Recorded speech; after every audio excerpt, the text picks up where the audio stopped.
natin, utak, puso, ari, katawan, no? So I think alam naman natin lahat kung anong ibig sabihin ng mga katagang ito. Utak, puso, ari, katawan. Anong kinalaman ng mga bagay na to sa isa't isa? Paano sila konektado? At maaari ba nating ihiwalay ang isa mula sa iba, no? So ito yung ating flow for today, mga batayang konsepto at mga issue tungkol sa SOGI. No? Batayang konsepto, kumbaga, ano ba yung mga bagay na kailangang malaman natin kapag usapang sex and gender ang pinag-uusapan? Marami sa atin kasi akala natin, wala namang komplikado, iisipin ng marami. No? Ari, kung meron kang tite, ikaw ay lalaki. Kung meron kang puke, ikaw ay babae. Tapos ang usapan para sa lahat. Pero alam naman natin ngayon sa mga nakikita nating mga nangyayari sa mundo, hindi doon natatapos ang usapan. At bakit nga ba hindi?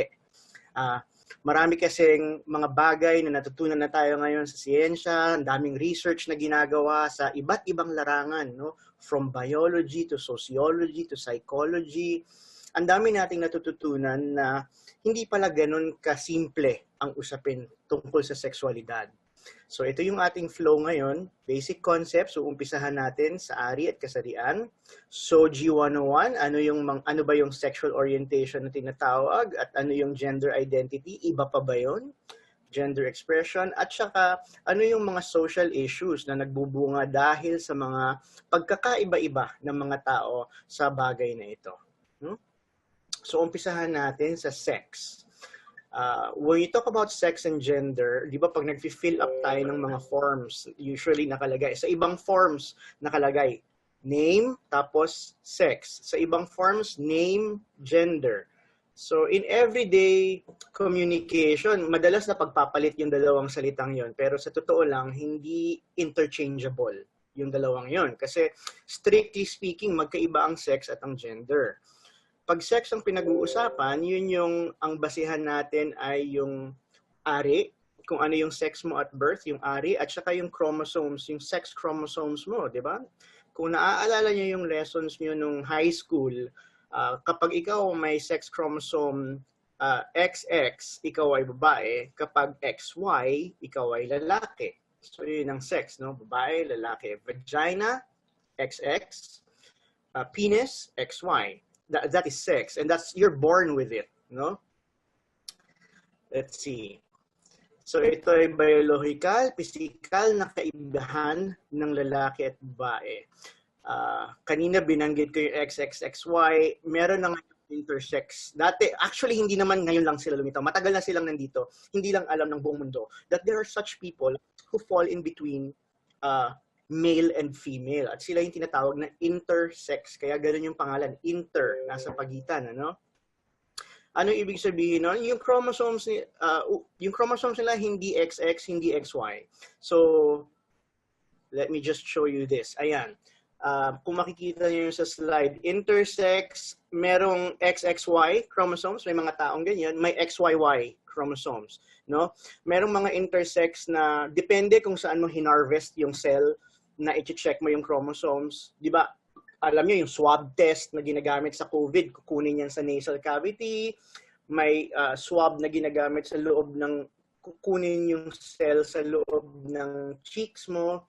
So, may mga individuals na if you harvest from one part of their body, lilitaw XX. But if you harvest from another part of their body, merong chromosomes na XXY. So, sila yung tinatawag na intersex. So, it's not as simple as male and female. No? At ganoon din yung kanilang external genitals, no? Makikita mo minsan hindi siya typical vagina, no? Merong mga remnants of the male genitalia. Sometimes meron silang internal testes. Externally, you'd see a vagina, pero may internal testes sila. Ganoon din naman sa mga lalaki, may vestigial ovary, ganoon. So, to make it simple, bottom line is, hindi mo sila pwedeng i-categorize as male, hindi mo sila pwedeng i-categorize as female. And there's a lot of them. There's even a supermodel who came out at sinabi niya sa buong mundo na even though her whole career, she was ano ba itong tawag dito? She was regarded as a female, as a woman. She's actually intersex, no? Because she wanted to announce it to the world to give the intersex community a visibility. Sa Philippines, kung naaalala niyo si Nancy Navalta, siya yung ating Olympian, pinadala natin siya sa Olympics, no, to compete in track and field, if I'm not mistaken. No? And then, dun lang nila nalaman when she went through the physical because some of her opponents, some of her competitors complained na I don't know what happened, but they brought up the issue of her sex. So they had to investigate. The Olympic Committee had to investigate. And then she found out that she's actually intersex. And hindi niya alam yun, no? Hindi sinabi sa kanya, hindi ko alam kung alam ng magulang niya, but it was only that time when she was going to compete in the Olympics na nalaman niya na intersex pala siya. No? So can you imagine the shock sa kanya, no, nung namalaman niya na hindi pala siya typical female. Now, babalik tayo dun sa ano naman yung pinagkaiba ng kasarian ng ari sa kasarian, sex versus gender. Ang gender, hindi biological. It's sociological. Anong ibig sabihin kapag ang isang bagay ay sociological at hindi biological? Ibig sabihin, nagbunga ang konseptong ito sa society. You're not born with it. Hindi ito kasama ng katauhan mo nung pinanganak ka. Kung hindi, ito ay binuo ng kultura mo, binuo ng lipunan. So tayo-tayong mga tao ang sabihin na nating nag-imbento ng konseptong gender, no? Most societies around the world, maraming kultura, ang nangyayari kapag nakita nila na ang sanggol ay may vagina, papalakihin nila ito bilang babae, bilang woman, no? Young woman, from childhood to womanhood. Pag nakita nila na may penis, papalakihin nila ito as a man. No? So doon binabase doon sa external genitals ng baby kung paano papalalakihin yung baby. Tapos, ano ba kasi ibig sabihin ng pinalaki mo bilang man o lalaki? Pinalaki mo bilang woman. Lahat ng kaakibat ng being a man at being a woman is cultural and sociological. At proof ito na makikita mo kasi sa iba't ibang kultura, pag inaral mo yan, makikita mo na iba ang ibig sabihin ng pagiging lalaki sa Africa versus pagiging lalaki sa Asia. Iba ang ibig sabihin ng pagiging babae sa Asia sa pagiging babae sa Amerika. No? So naiiba-iba ang ibig sabihin ng pagiging babae at pagiging lalaki. And that's one proof and one basis. Kaya tinatawag na gender is sociological. No? Nakikita nyo dyan sa slide, no? Mga katayuan na tungkulin ng lalaki at babae na itinatakda at itinuturo. Itinatakda at itinuturo. You're not born with it. Yun yung makikita natin sa slide na to sa ibaba, lalaki, pagkababae, or yung queer. Pumapasok dyan yung gender queer. Anong ibig sabihin nun? Ibig sabihin, not typically a man, not typically a woman. So may mga ibang individuals who consider themselves queer kasi feeling nila hindi mo sila maaaring ikahon dun sa cultural image ng man, hindi mo sila pwedeng ikahon dun sa cultural or sociological image ng woman, no? So sa kanila mas komportable sila, tawagin mo na lang daw silang queer, no? So that's their choice. And that's because they don't feel like they belong in either stereotype, in either box, no? So here we go. Now, the sex-gender system, ang ibig sabihin nitong sex-gender system, yung nabanggit ko kanina, kadalasan itinatali ang kasarian sa ari, pero hindi ito ang tanging batayan ng kasarian ng tao. Totoo, isa siya sa mga batayan, pero hindi ito ang tanging batayan. At yun ang madalas makalimutan ng lipunan. No, sa kanila, basta ganitong ari, dapat ganito ang pagpapalaki, dapat ganito ang pagkilos at pananalita, pananamit, etc. etc. So yun yung sex-gender system. At yun yung gusto nating maging aware ang mga tao na, teka, hindi doon natitigil ang batayan ng kasarian ng isang tao. Yung mga tinatawag na gender roles, yan yung ina-assign ng society. No? Okay naman yan. It's a guide, but That's one of the things that we have to realize. It's a guide. It's not a rule. No, hindi siya imperative. Gabay lang siya. Kung hindi ka man sumunod dun sa gabay, dapat okay lang. Pero hindi ganoon ang nangyayari. No, ang nangyayari kapag hindi mo sinunod yung gabay ay napaparusahan ka in one way or another ng ating lipunan. Okay, paano nahuhubog ang kasarian? Nag-uumpisa sa tahanan, syempre. Sunod ang paaralan, sunod ang relihiyon. We were talking about society. These are the, anong tawag natin dito? Sa araling panlipunan. Diba? Ito yung mga institution, social institutions. So, unang-una, pag pinanganak ang baby, syempre, ang una niyang kagigisnan ng tahanan. Andyan ang kanyang pamilya. Yung pangalan pa lang, no? Yung iba, pinagbubuntis pa lang yung baby, bibili ng gamit, anong kadalasang nangyayari? Gustong malaman agad ng magulang. So, sa audience today, some of you are parents, some of you will become parents. Isipin niyo parang nung bang nagkaanak kayo o pag magkakaanak ba kayo, gusto niyo malaman ba agad kung anong sex? Will you get that ultrasound during the second trimester, is it? Correct me if I'm wrong, the mothers and the fathers out there. Gusto niyo bang malaman? No? Which is okay, which is fun. But you have to think, bakit? Bakit ko nga ba gustong malaman? Tapos yung iba sasabihin nila, kasi gusto ko malaman kung anong kulay ng kagamitan yung kailangan kong bilhin. No? So doon pa lang makikita mo, nag-uumpisa na yung social influence. No? Bakit? Why does color matter? Diba? Bakit kailangan blue pag lalaki? Bakit kailangan pink pag babae? Bakit may kulay na tinawag na panlalaki? Does it matter? Diba? Ano bang mangyayari kapag blue ang nabili ko at babae pala yung baby ko? May masama kayang mangyayari sa baby ko? Etc. etc. No? Pangalan, ngayon nauuso na yung maraming gender-neutral names. No? May mga Alex, pwedeng babae, pwedeng lalaki, may mga Calix, 'di ba? Yung anak ni Kanye West, anong pang pangalan niya? Northwest, I think, no? So, may mga Rain can be a boy, can be a girl. So, nauuso 'yon. Pero traditionally, ang dami natin. Look at your name. Look at your own name. Do you think your own name is masculine or feminine? No?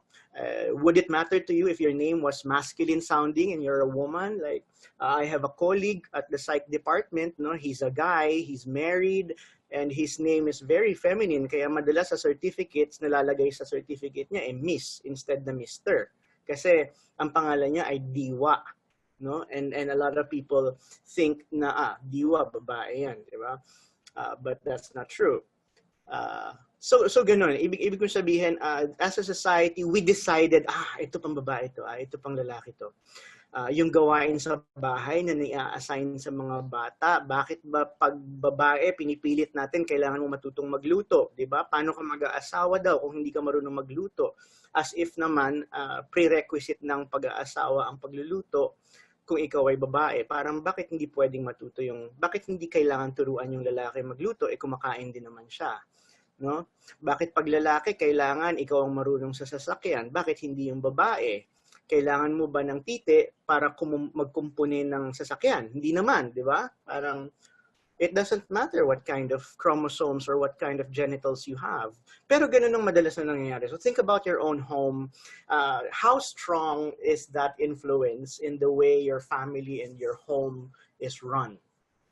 Etc. When you start going to school, andyan din, sa UP, di ba, nangyayari, mayroong kurso daw na, pang lalaki yung course na yan, pang babae yung course na yan, pang bading yung course na yan, etc. etc.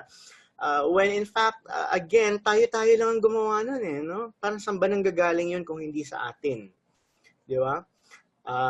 Sa textbooks na nababasa ng mga bata, di ba, ang gulo-gulo ng DepEd ngayon kasi nahahalata lalo na hindi dumadaan sa matinding quality assurance ang materials na ginagamit ng mga bata sa school. So, I remember one speaker in a conference I attended one time, sabi niya yung textbook ng anak niya, nakalagay daw doon na may mga picture, parang pang grade 1 na prep yata. May mga picture ng damit Tapos kulayan daw ng pink ang damit na panglalaki at kulayan ng blue ang damit na pambabae. Tapos may pantalon doon, di ba? May t-shirt. Parang anong gagawin ng bata? Anong tinuturo mo sa bata kung ganong klaseng materyales? Mula sa grade 1 pa lang, ganun yung tinuturo mo na pink pag babae, blue pag lalaki, etc. etc. And then, andyan din yung, let's see, THE, yun na nga, sinasabi natin, technology and home economics. Bakit kailangan babae ang matuto ng pananahi at pagluluto? Bakit lalaki wood shop at pagkumpuni ng mga makinarya? And then religion, the Philippines is a 90% Catholic, and the Catholic Church is very, very patriarchal. Di ba? Meron tayong Santo Papa, wala tayong Santa Mama. Di ba? The Pope, you have to be male to be a Pope. You have to be male to be a priest. Kung babae ka at gusto mong maglingkod sa simbahan, pwede ka bang maging pare? Hindi, not in the Catholic Church. So it's very patriarchal. We have God the Father. So even our conception of God, the Almighty God, lalaki siya, no? Jesus, lalaki. The traditions are there. Pag babae ka, pwede kang ikaw yung mga, ano ba yun? I forget, what do you call those? Itong mga sa litrato natin, ano bang, kung alam nyo, you can put it in the comments. Ano nga bang tawag sa kanila, yung mga group of women who assist in the church? Kung lalaki ka, ayaw mong maging pare, pwede ka bang maging madre? Hindi rin. Di ba? Kung gusto mong maglingkod sa simbahan, dapat pare, hindi pwedeng madre.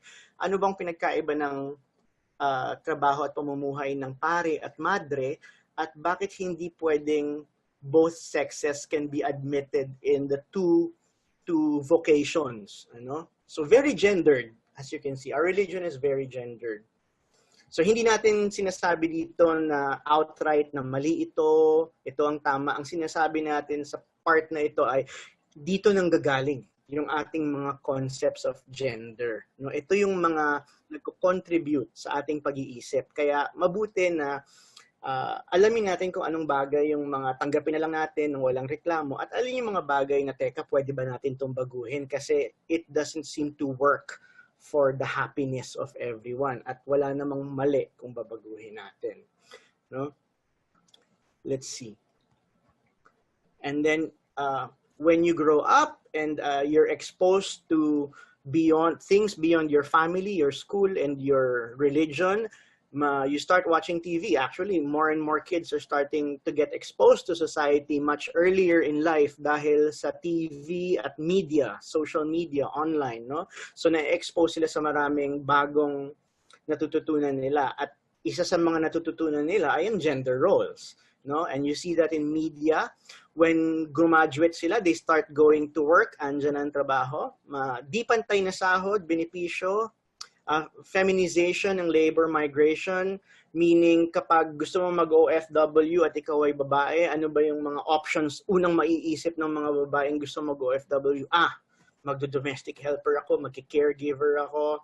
Pag lalaki, ang unang option lagi, magiging seaman ako, magiging oil driller ako sa Middle East, di ba?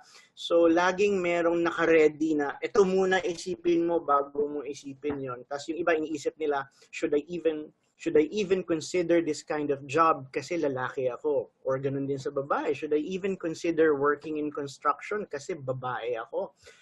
When in truth, if you're capable, hindi ka dapat napipigilan sa ganong mga pagdedesisyon, ano? Pero ang dami mong kakalabaning mga decision makers at mga nakaugaliang bagay para makuha mo yung mga oportunidad na dapat available sa'yo.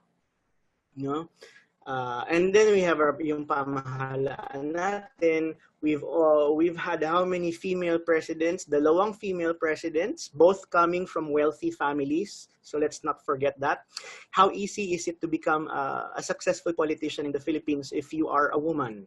No, I don't know. The women in the audience, you might want to think about that. How easy is it to become successful in government? No, siguro. Or a better way to ask the question is, mas madali bang maging successful in government work if you are a man than a woman? No? So isipin natin, sino bang mga magagaling na or tinitingalang female politicians natin versus sino ba yung mga tinitingalang male politicians natin? Makikita nyo, lopsided talaga. So many of them are men.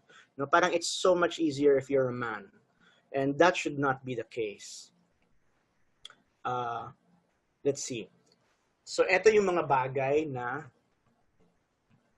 hindi ko alam paano tanggalin tong nasa taas. Ayun. Okay.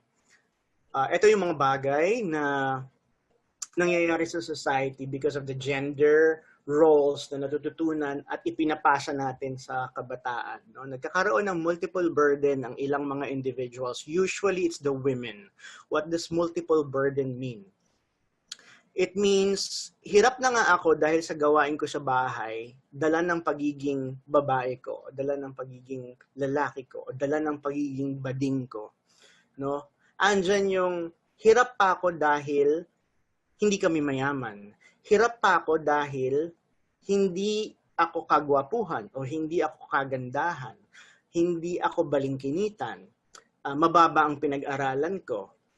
Pangit yung school na pinanggalingan ko. Pangit yung lugar namin. Wala ako sa NCR. Yan yung multiple burden, no? Na ang dami mong pinapasan dahil sa lugar mo sa lipunan. At isa na dito,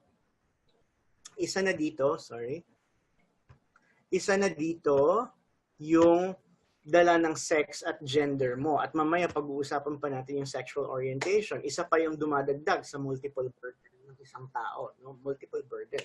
We have phrases like may bayag, para kang walang bayag, no? As if you have to be, actually, hindi ko nasasabing as if you have to be a man. As if you have to have testicles para magkaroon ng lakas ng loob sa buhay, no? Sabihin, asan ang bayag mo? Para kang walang bayag, sinasabi sa lalaki. Some people think it's a compliment pag sinabihan yung babae na, yung anak ko, matapang yan, parang may bayag yan. Parang that's not a compliment. No, you don't have to have testicles to have courage and to be able to stand up for yourself. Pero madalas doon natin inahahalin tulad ang courage, no, at paninindigan. Para bang you have to have testicles para magkaroon ng mga bagay na yun. And that's not fair.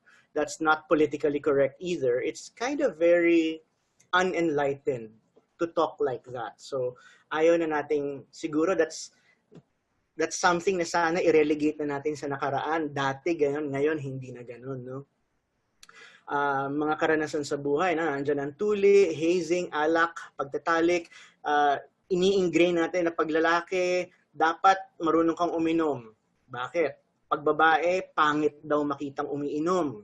Bakit? 'Di ba? Parang alak 'yun. Lahat naman sa tiyan din mapupunta 'yun, 'di ba? Sa atay mo mapupunta 'yun, kay lalaki ka, kay babae ka. Pag lalaki, dapat wala kang pag-aalinlangan sa hazing, 'di ba? Pag babae, okay lang nervyusin ka, okay lang matakot ka. Pero pag lalaki, hindi pwede. Bakit? 'Di ba? Maski sa bakuna, 'di ba? Yung tuli, yan, very cultural, 'di ba? Sa Europe, hindi naman usong tinutuli ang mga kalalakihan, pero sa Pilipinas, kailangan lahat ituli. Kung hindi ka daw tinuli, para kang hindi lalaki, no? In fact, derogatory sa Pilipinas yung tawagin kang supot, 'di ba? Para bang ayun namang kinalaman ng pagtutuli sa iyong pagkalalaki. In truth, wala, no? In truth, wala. But sa kultura natin, alam natin lahat na napakalaki ng ilagay nating importansya sa pagtutuli ng mga lalaki. Which, isipin natin, ba't saan ba nanggaling yun? Ewan, pero sa atin, definitely sa atin lang nanggaling yan. Hindi umiiyak ang lalaki, hindi emosyonal. Pagiging ama o provider, kung ikaw ang lalaki, dapat ikaw ang breadwinner, no? Bakit hindi mauso? At least ngayon, medyo nauuso, pero hindi pa rin tanggap na hindi ba pwedeng tulungan ang parehong nanay at tatay sa pagdadala ng pera sa loob ng bahay, ano? And then, maginoo dapat, etc., etc. Let's see. This, if you follow that kind of mentality, itong mga nabanggit natin dito, kay lalaki ka, kay babae ka, actually, that's an example of, sorry. There, toxic masculinity. Yun yung tinatawag na toxic masculinity. What is toxic in Tagalog? No? Nakalalason. So your sense of masculinity, and you don't have to be a man to have toxic masculinity. Some women think like that, no? Nakalalasong konsepto ng masculinity, that masculine is power and ultimately violent, that it's okay for men to be violent.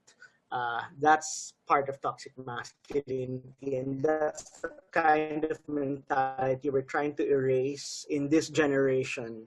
And we hope na kayo attending today will be one of the allies of the gender movement in eliminating this kind of mentality from the Philippine society. No?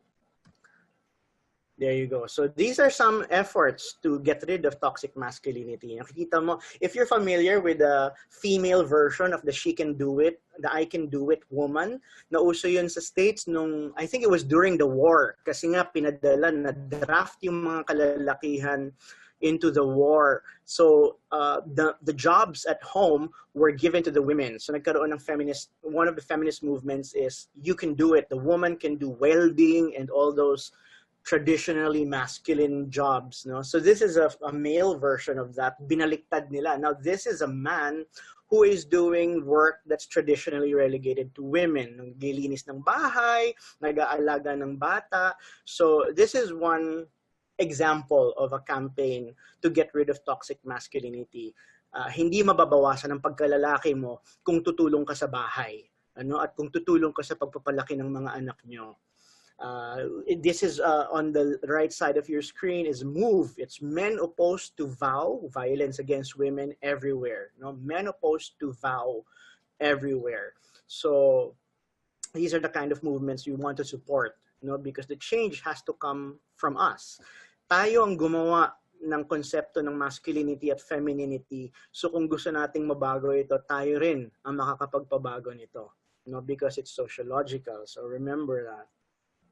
Now, let's go to SOGI 101. SOGI means sexual orientation, SO, gender identity, yung GI, tapos yung E, and expression, no, gender expression. So sexual orientation, gender identity, and gender expression. Ano ba yung sexual orientation? Sexual orientation is kung kanino ka na-attract.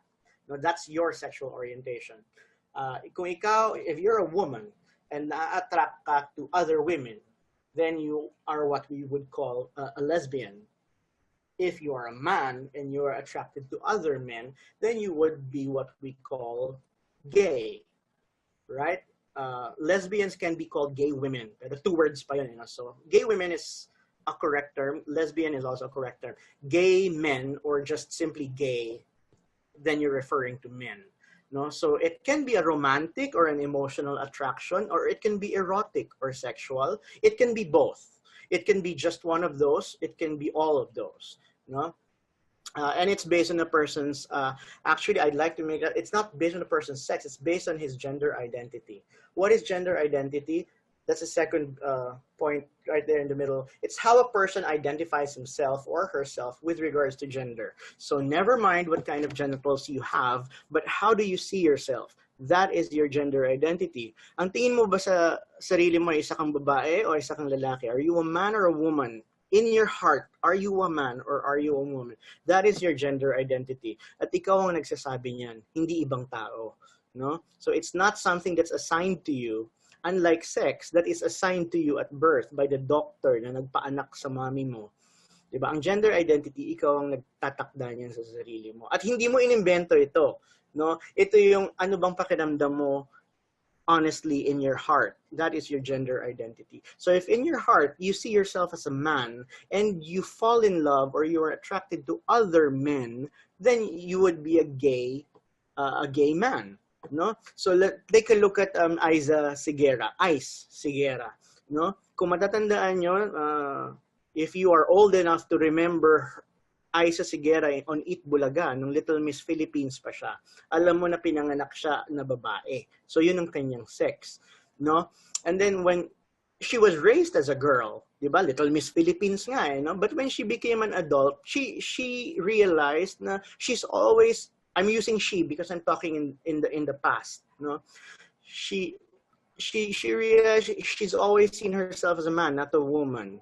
So sabi niya, ngayong matanda na ako at kaya ko na mag-isip para sa sarili ko, alam ko na mula pagkabata, nakita ko naman ang sarili ko hindi bilang babae, kung hindi bilang lalaki, no? So now si Ice Sigera, yun nga, gusto niya Ice na ngayon, ICE, no? Hindi na niya masyadong ginagamit yung Iza, Ice Sigera, and he wants to be addressed as a he. He wants to be addressed with male pronouns. He, him, his, no?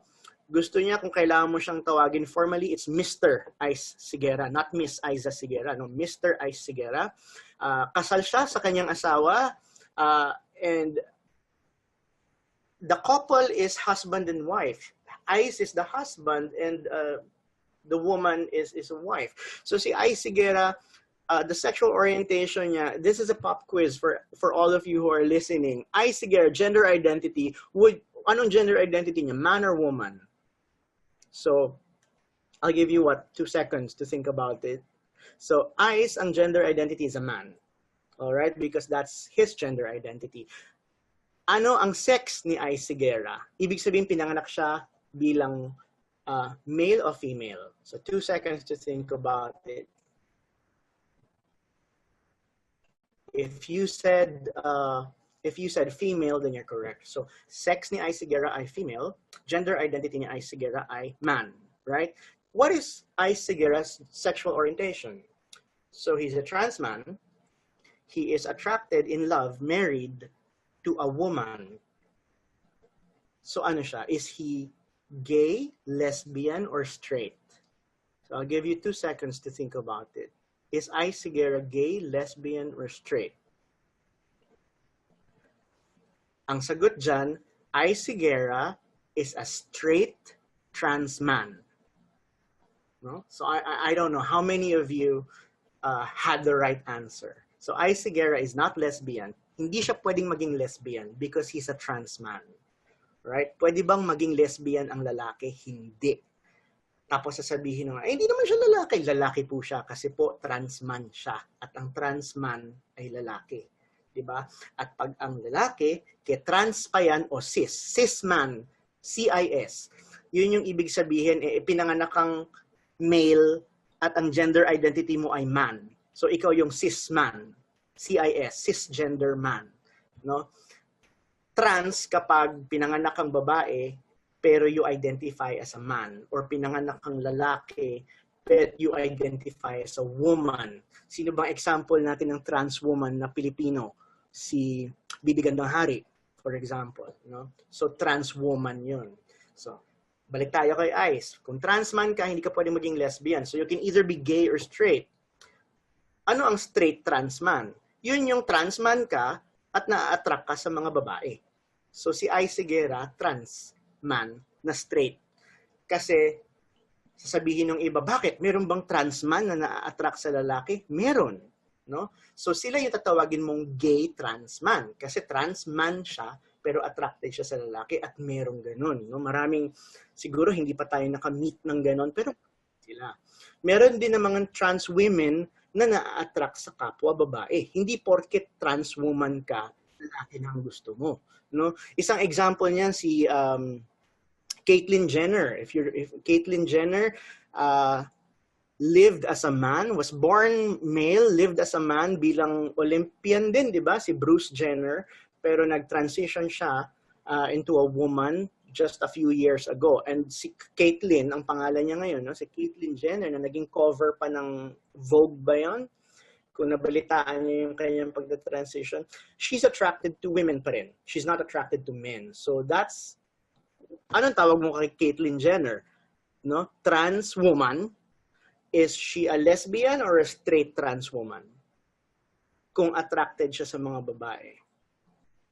So she would be a lesbian trans woman.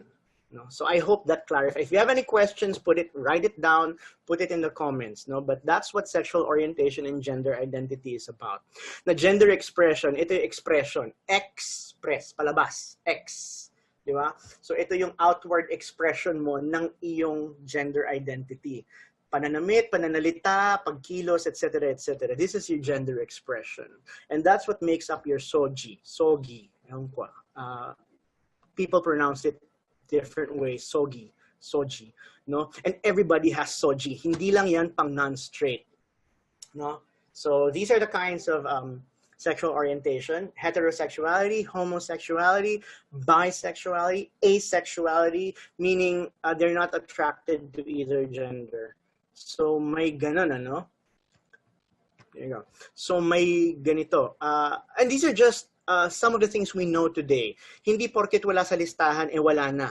No? Pero sa ngayon, ito ang natutunan natin so far about humans. They can be hetero, homo, they can be bi, and bisexuality doesn't mean it has to be 50-50, na half the time you're attracted to men, half the time you're attracted to women. Pwedeng 70-30, no? Pwedeng 80-20, parang 80% of the time I'm attracted to women, but 20% of the time I can be attracted to men. You're still bisexual. So hindi kailangan 50-50 yan, no? Or yung iba sasabihin lang, I'm attracted to men, pero pang sex lang. Pero pag may love, babae ang gusto ko, you're still bisexual because that's attraction, no? Except it's a difficult conversation to have with a lot of people kasi ang laki ng stigma if you're not straight. Di ba? Napakalaki ng stigma sa lipunan pag hindi ka 100% straight. Pero sa totoo lang, according to science, kukonting mga tao lang ang 100% straight. No? There's this very famous scientist, si Alfred Kinsey. Kung interesado ka sa buhay niya, merong pelikula si Liam Neeson sa buhay ni Alfred Kinsey at sa research na ginawa niya. Kasi siya yung unang nagsabi na not a lot of the people in the world ay actually bisexual and not 100% gay or 100% straight, not 100% lesbian, not 100% straight. A lot of people are in the middle. Meron silang capacity to be attracted in the right moment, in the right situation, with the right person. Meron do kapasidad ang maraming tao to actually find themselves attracted to the same sex, no? So not an easy discussion to have even with yourself. No, but today what we want is just open our minds and think of the possibilities. No, and then there are asexual people. There's a lot of research going on with asexual people then kasi hindi pa rin ganun kadaming alam natin. Pero ngayon we are aware that there are people who are asexual. Meaning the prefix meaning they don't find themselves attracted to either men or women. No, they don't know attraction, right? So there's a lot more than straight people out there is the point. Let's see.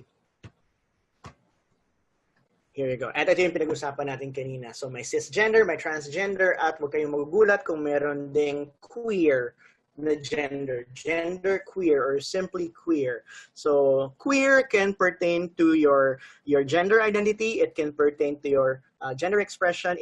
Ano ulit ang ibig sabihin ng queer? Umbrella term yan eh. No, umbrella term na nanggaling sa kanilang mga individuals na hindi nila maikahon yung sarili nila. So, pwede daw bang wag nyo rin silang ikahon? No, kasi hindi nila maikahon yung sarili nila kung man ba or women ang mas na-identify nilang sarili. So, para daw matapos na yung usapan, just call them queer. No? So, this is something that came from that community of individuals. And that's what it means. So, ang queer, maaaring gender identity, maaaring gender expression. I think you've seen a lot of people na kung manamit at kumilos ay not totally masculine, not totally feminine, no, but something else. No? So, it's an umbrella term for queer. Okay, I'm going to skip that slide. And here is gender expression. Pinag-usapan natin kanina. How you express your gender identity outwardly. Outwardly. No? Okay. And here you go. So kung kailangan mong reviewin lahat yun, no? Lahat ng sinabi natin about Soji, Utak, Puso, Ari, Katawan. This is the gender-bred man. So isa ito sa pinakasikat na visual aid pagdating sa Soji kasi it's a one picture review of all the concepts na pinag-usapan natin.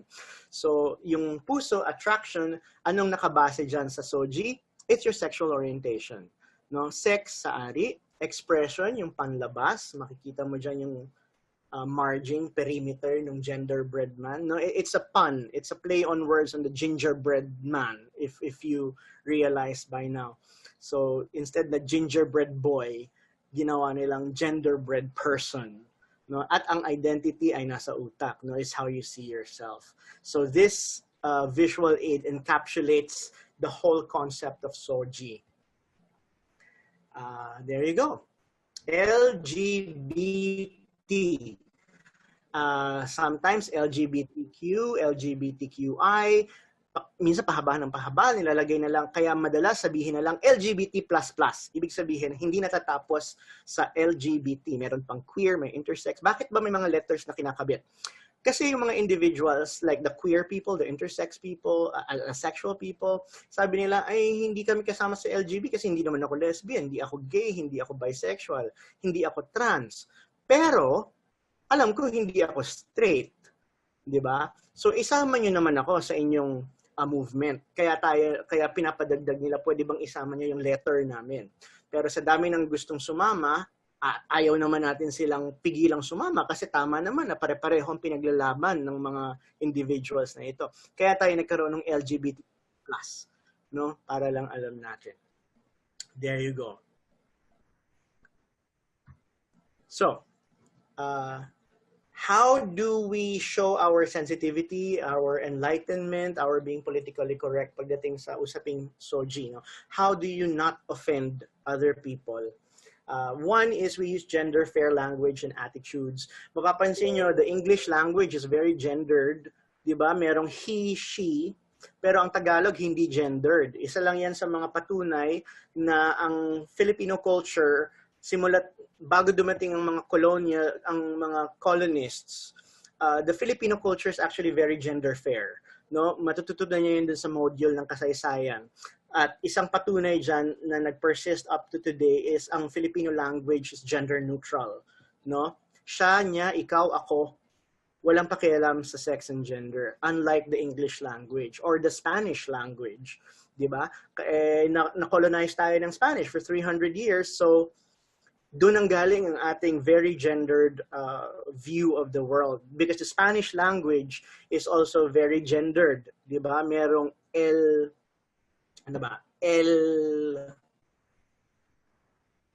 Capitan, La Mesa. Diba? Pati mga inanimate objects sa Spanish may gender. La Nación, diba? The nation. Pati yung mga bagay na walang gender. In the Spanish language may gender. So, kung hinayaan lang tayo ng mga kolonyalista, hindi tayo naging as gendered siguro as them throughout our history. Samples of gender unfair language, third sex. It's very wrong to refer to gay or the LGBT community as the third sex because there is no third sex. There are two sexes, man, woman, intersex. As far as we know, that is what science is telling us now. Now, as far as sex is concerned, there's there's male, not man. Male, there's female, there's intersex. There's no such thing as a third sex. And that's very backwards thinking for you to refer to those people as the third sex. The gay lifestyle is also very politically incorrect because being gay is not a lifestyle. No, it's not like I have a very athletic lifestyle. I have a sedentary lifestyle. No, I'm always lying down. It's not a lifestyle that you choose. Being gay is part of who you are. It's part of you. It's you. It's not a lifestyle. Hindi ka gumising one day and think, oh, I'm gonna be more gay today. Diba? So, hindi siya desisyon na parang, ay, mag-gym na ako. Ay, magpapakabading na ako today. Parang maling pag-iisip yung pinopromote ng ganong mga salita. Tunay na lalaki, tunay na babae, madalas nating marinig yan, hindi rin magandang pakinggan kasi there's no such thing as tunay na lalaki. Kung lalaki ka, kung babae ka. Di ba? Wala kang kailangang patunayan. No? Hindi mo kailangang mag-anak para papatunayang babae ka. Hindi mo kailangang makipagtalik sa isang barangay ng babae para mapatunayang lalaki ka. Di ba? Well, there's no such thing. Binabae is also not good because we're thinking gay men binabae. Lalaki na ginawang babae. Hindi. Gay men are men. It's just that they fall in love with and are attracted to other men. And that doesn't make them a woman. A lot of people think yung capacity mo to be attracted to men ay isang bagay na pangbabae lamang. Na babae lamang ang pwedeng ma-attract sa lalaki. At ganoon din sa kabila, no? Lalaki lamang ang pwedeng ma-attract sa babae. So kung isa kang babaeng na-attract sa babae, nabawasan yung pagkababae mo. Hindi totoo 'yun, no? Kung isa kang lalaki na na-attract sa ibang lalaki, nabawasan yung pagkalalaki mo. Hindi totoo 'yun, pero marami nag-iisip na ganoon, no? So it doesn't make you a woman. You're a gay man. It doesn't make you a man if you're a woman. You're a lesbian. No, you're still a woman, right? And then sex change operations, it's part of the transition, pero hindi na natin ginagamit na basihan yon ng pagiging transgender ng isang tao. In fact, it's wrong to ask transgender people, huy, nagpa-opera ka na ba? Or nagpapalit ka na ba ng ari? Napaka bastos na tanong yun, no? Parang imagine asking that to a straight person, no? Parang, huy, titi pa ba yung titi mo? Di ba? Parang, tatanungin mo ba yun sa straight person? Hindi, di ba? So, bakit mo itatanong yun to a transgender person? It's very rude, very impolite, no? So, in the transgender community, ang sabi nila, no, let's get rid of the word transsexual. Kasi once upon a time, transsexual used to mean dun sa nagpapalit na ng ari. Transgender daw yung hindi pa nagpapalit ng ari. Sabi ng transgender community, bakit nyo ba pinapakialaman yung ari namin? No? Amin na lang yun. Tawagin na lang kaming transgender. Kaya nagpapalit, kaya hindi, kaya nagpa-opera, kaya hindi. Ang transgender ay transgender. No? So, regardless of the external genitals. No? And then, hermaphrodite is, again, salita nung sinauna yan, no? From Greek. Kasi yan, Hermes, di ba? The Greek god Hermes and Aphrodite. Bae, lalaki, kaya ginawang hermaphrodite. So it's also not very politically correct. Hindi siya ginagamit ngayon, no? Medyo offensive yung mga yan. Ayan, salot sa pananim.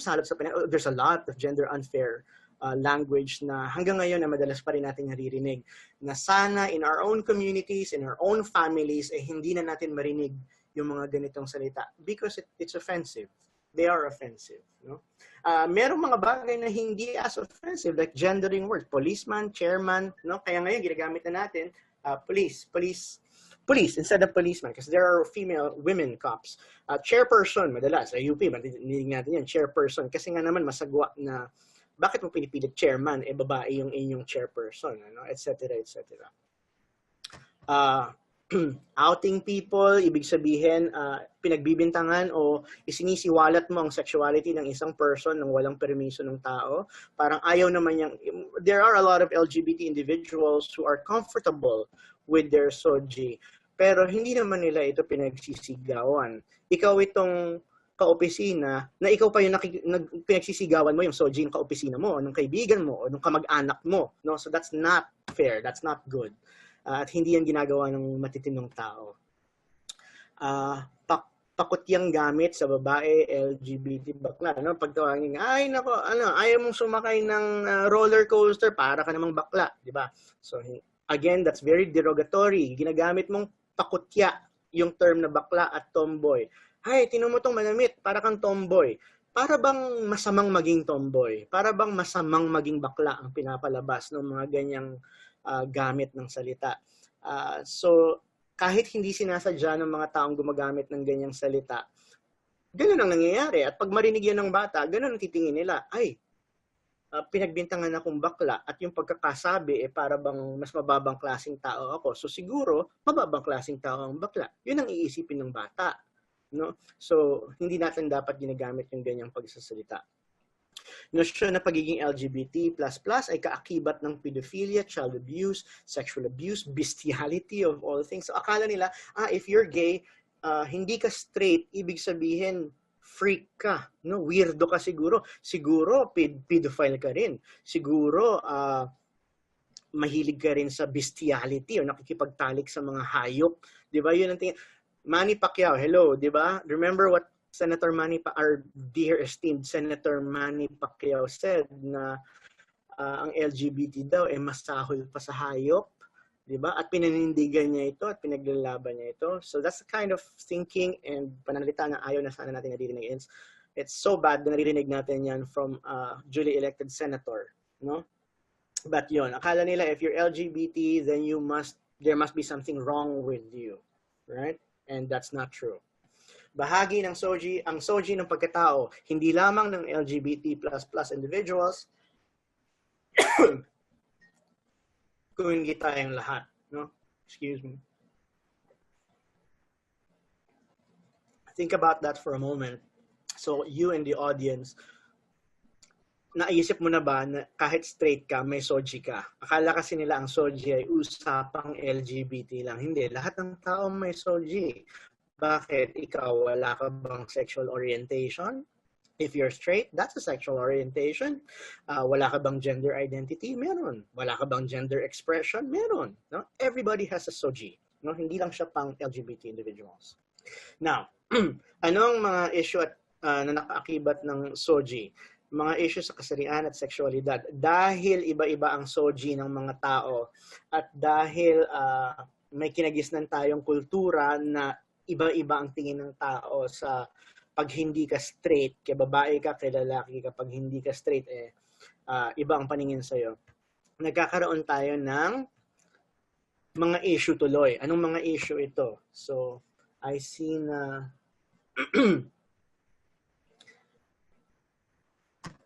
oops. Yeah. So, patriarchy, ng patriarkya. Pamahalaan, pamumuno ng kalalakihan. Obvious naman ito, kay lalaki ka, lalo na kung babae ka, obvious sa iyo ang patriarchy, no? Lamang ang lalaki sa paningin ng lipunan. So, lagi na lamang may advantage kapag lalaki ka, no? Makikita natin yan sa trabaho, sa tahanan, in all sectors of society. Mas maraming opportunities ang nakukuha ng mga lalaki kaysa sa babae. There's sexism and misogyny. Sexismo at misogyny. Misogyny is masibhing pagkaayaw sa kababaihan. And I don't know if you've met people who are misogynists. No, yun ang tawag sa mga tao who exhibit misogyny. Misogynist. One example of you see a lot of examples on TV when you watch the news. Diyos ko, di ba? Makikita mo ang mga misogynist way of thinking. Mababa. Hindi lang mababa ang tingin sa babae. Kasi kung mababa lang ang tingin mo, sexist ka. Kung misogynist ka, matindi ang galit mo. Ayaw mo ng mga babae. Di ba?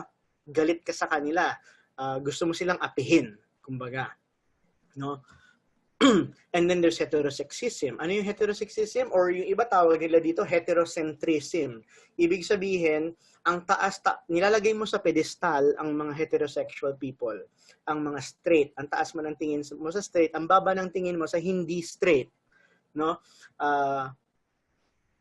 So ito, hindi na sexism kasi hindi na babae at lalaki, hindi na, ang tinitingnan mo dito, straight ka ba o hindi? Kasi kung hindi ka straight, hindi ko ibibigay sa itong posisyon na to. Kung hindi ka straight, hindi kita hahayaang mag-enroll sa eskwelahan namin. No? So that's heterosexism. Binibigyan mo ng malaking halaga ang pagiging straight at binibigyan mo ng napakababang halaga kapag hindi straight ang isang tao. And then you have bigotry, which is a form of prejudice. Pagkaayaw sa identidad at katangiang hindi alinsunod sa norms ng lipunan. No? So ayaw mo yung mga babae, kahit straight siya, babae siya, pero kung manamit ay parang lalaki, so gender expression niya is more masculine. Pero straight woman siya, pero masama rin ang trato dahil lang ayaw mo yung pananamit niya or ayaw mo yung pagkilos niya kasi very masculine siya. At makikita natin yan lalo na sa mga kalalakihan. Straight siya, male, man, straight, pero very, very feminine ang kanyang pag-esta. Madalas kinukutya yan, no? Ay, para kang bakla. Ayan na naman yung mapangutyang salita. That's called bigotry. Dahil hindi sila pumasok sa expectations ng lipunan, pinagkakaitan mo sila ng ilang mga bagay. So that's called bigotry. No, isa na doon yung mabuti mong pakikitungo sa kanila. Ayaw mo silang kaibiganin only because ayaw mo yung pananalita niya, ayaw mo yung pananamit niya, ayaw mo yung SOGI niya. No, that's called bigotry. Homophobia is one form of bigotry, lesbophobia, biphobia, transphobia. Maririnig mo yung iba, okay lang sa akin yung bakla pero gusto ko masculine pa rin. Ayoko nung nananamit babae. So ayaw daw niya ng transgender. That's transphobia. So para bang madalas mo sabihin niya. Tsaka yung mga salitang, you know, I love my gay friends, but, diba? Alam mo, okay lang naman sa aking bading ka, pero, bakit may pero? Diba? Maririnig mo yan sa maraming pamilya, maraming barkada. Okay lang naman yung bading, pero wag lang yung malandi. Parang, okay, so, bakit? Pag bading ba, ibig sabihin malandi. So, ayaw mo nang malandi. Pero kung straight na malandi, okay lang ba sa'yo? Diba? Kasi kung okay sa'yo yung straight na malandi, pero hindi okay sa'yo yung bading na malandi, so hindi pala kalandian yung problema mo. Kung hindi ang problema mo, yung pagiging bading. Diba? So that's still bigotry. There you go. So subordination, marginalization. Subordination is ibinababa mo sila, binababa mo ang antas nila sa lipunan. Marginalization is isinasa isang tabi mo sila.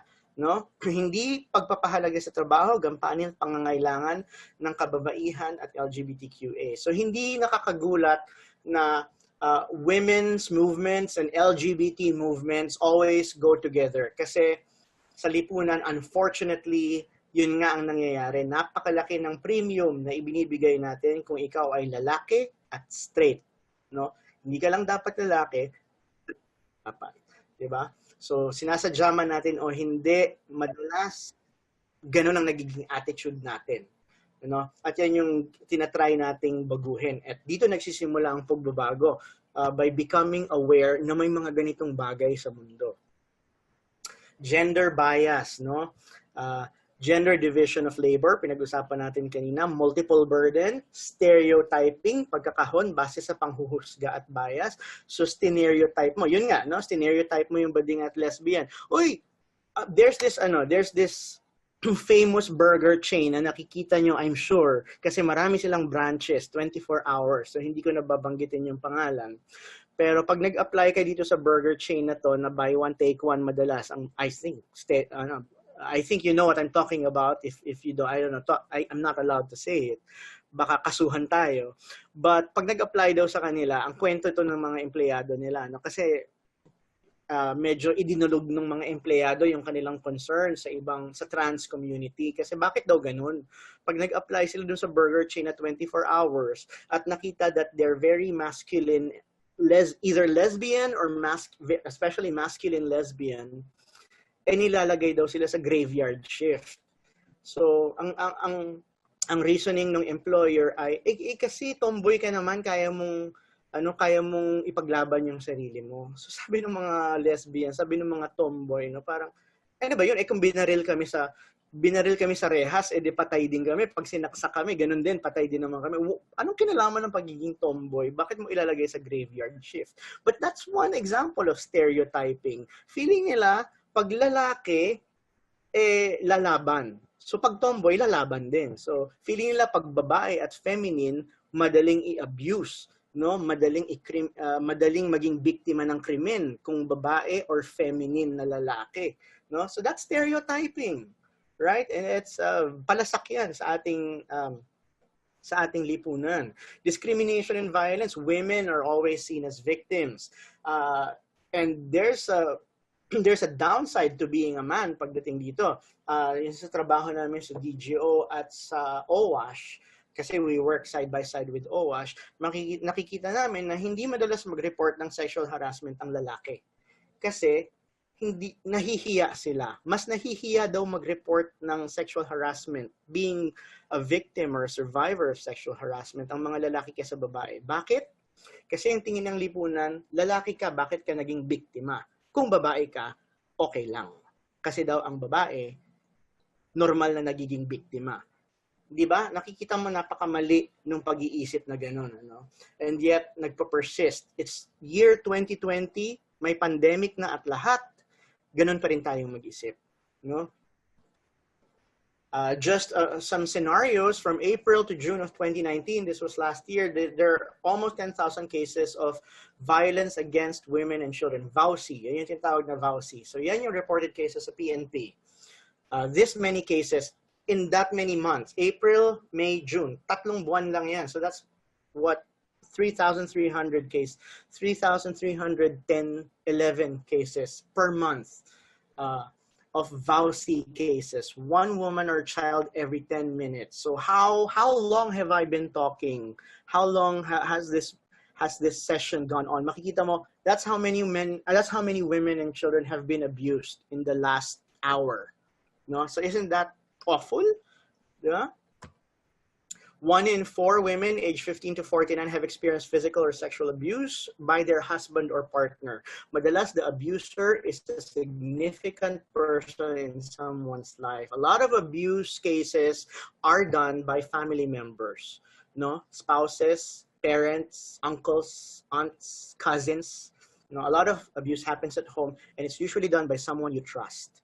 70% of women have experienced physical abuse in the Philippines. So look at those statistics. That's a lot. That's a lot. Out of 42,000 plus barangays, 90% have VAUSI desks. So ang goal natin is 100% may VAU desks, no? Para may nalalapitan ang mga nabibiktima ng abuse sa tahanan. Here you go. These are just statistics of. I'm gonna breeze through this at halos wala na tayong oras. So, but these are just scenarios of HIV cases. We want to say na yes, it's true. A lot of the HIV cases are male, gay, gay men. No, men actually they prefer to be called men who have sex with men. A lot of the statistics fall under that. But remember, those men having sex with men are not just having sex with men. A lot of those men are also having sex with women. All right, and that's kung bakit kumakalat ang HIV. Right, and a lot of them choose not to get tested dahil nahihiya. Dahil nga mababa ang tingin natin sa gays. So a lot of them grow up having internalized homophobia. Lumalaki sila na, mababa ang tingin sa akin. Siguro nga mababang klaseng tao ako. No? So maybe I don't deserve to take care of myself. Right? And that's one of the reasons kung bakit some men don't take care of themselves. Hindi ko sinasabing yun lang ang rason, pero isa yun sa mga nagko-contribute. No? And the point is, the HIV problem is not just an LGBT issue. It's not just a problem of LGBT. It's a societal issue. Lahat tayo dito sama-sama. Lahat tayo dito damay ng problemang ito. Because sabihin mo, may asawa na ako hindi naman ako nakikipag-sex sa iba. Yung asawa mo kaya nakikipag-sex sa iba? No? So I've heard a lot of stories from my doctor friends who have had patients, HIV patients of married people. So yung iba lalapit sa kanila, sasabihin nila you're HIV positive, sasabihin nila, how can I be HIV positive? I've only been having sex with my husband or my wife. At doon na lang nalalaman na si wife pala or si husband pala is not faithful. No? So doon lang lilitaw. So it's not just an LGBT concern. Right? So protected sex is very important, and sex is not the only way you can get HIV. So HIV education is very important. Sana matutunan ito ng lahat ng people who are sexually active. No? There you go. So these are just some examples, no, of some of the societal problems na pinanggagalingan ay sex and gender issues. Yeah? This is very recent. This is during the pandemic. Rights Monitor blasts humiliation. I forget kung anong bayan ito, but natatandaan ko ito na lumitaw sa news. No? Nakita nyo yung pinapagawa. No? Quarantine violators na kabataan, nakita ng mga barangay officials na mga bading tomboy, binastos nila. No? Kung ano-anong inutos ng mga barangay. Gagawin ba nila ito kung straight itong mga kabataang nag-violate ng quarantine? Hindi. No? And a lot of people think, bagay nila yan kasi sinabihan na nga, bawal, curfew, lumabas pa rin. So some people think it's justified. Pero ang tanong dyan, kung straight yung mga kabataang yan, gagawin ba yan ng mga officials? Hindi. So that's not fair. No? At kung sabihin nilang, kahit straight, gagawin namin yan. Okay, fine. So hindi kayo bigotry, pero mali pa rin yung ginawa ninyo. Mali pa rin yung ginawa niyo. No? But the point is, ginawa nila ito at may tapang silang gawin ito dahil feeling nila pag LGBT, mas pwede nilang biktimahin, mas pwede nilang pahirapan dahil mas mababang nila lang daw ang mga LGBT. So, anong klaseng pag-iisip yung gano'n? You know? Corrective rapes, alam natin ito, in a lot of communities, kapag nalaman nila na lesbian ang kanilang anak, ginagawa nila, pinapa-rape nila dahil feeling nila corrective para daw maging straight, ipapa-rape. And rape is rape, right? That's a crime. Nakakatakot at nakakalungkot na itong corrective rape ay may basbas ng magulang. No? Anong klaseng magulang ang magpapagawa niya? No? On the other side of the fence, meron ding mga pamilya na feeling nila pag nagbinata na yung lalaki ay dadalhin nila sa mga prostitute para makipag-sex dahil rite of passage daw. No? So again, that's very wrong. No? So a lot of people have a very wrong mindset when it comes to sex and gender. So kung meron kayong mga kailangang idulog o itanong o clarification na kailangan gawin that concerns sex and gender and sexuality, etc. and SOGI. So that's what we're here for. So that's the work we do at DGO. So ang DGO, Diliman Gender Office, kami yung naatasan na mag-oversee sa mga usaping gender at sex sa loob ng universidad. No? So kaya kami yung gumagawa nito mga GS.